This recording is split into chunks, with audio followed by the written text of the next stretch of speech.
மா மா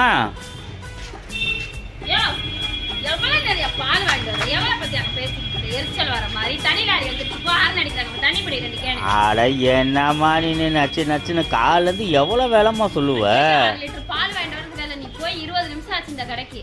ஏமா தனி லாரி இல்ல தண்ணி இங்க பால் இல்லம்மா, இங்க போய் வாங்கிட்டு வந்தம்மா. நீ என்ன செஞ்சுட்டு இருக்க? சட்னி அரைக்கிறதுக்கு ஒரு தேங்காய் உரிக்கிறதுக்கு இவ்வளவு நேரமாம்மா. நான் போறப்போ உரிக்க ஆரம்பிச்சா ஒண்ணுமா உரிக்கிற? நெஞ்சாவே உன்கிட்ட போய் தொலைது சனி எங்களோட போராடி நீ தேங்காவது உரியா வீடியோ எடுத்து போட்டு தொலையாத எரிச்சலை வீட்டுல திட்டி தொலைறாங்க நைட்டியோட வீடியோ போடாதன்ட்டு. அதுக்காக தான் சொல்றேன் நல்ல சுடிதாரு ஜீனு டிஷர்ட் எல்லாம் போட்டுக்க அப்படின்னு. ஜீனு டிஷர்ட் எல்லாம் போட்டா நீங்க ரசிச்சு கிழிச்ச என் வாயில காலையிலே பச்சை வெள்ளிக்கிழமை அதுமா பேச வைக்காதையா வாயா நீ கார்த்திகை தீபம் அதுமா இப்படி பண்ணிக்கிட்டு இருக்க. விளக்கெல்லாம் கழுவ சொன்னேனையா? விளக்கு கழுவணுமா? ஏமா எவ்வளவு வேலைமா சொல்லுவ ஒரு மனுஷனை? அவ வேலைக்கு போ. வேலைக்கு போறியா விளக்கு கழுவுறியா? நான் வேலைக்கே போறேன். கூட்டு கிளம்பு.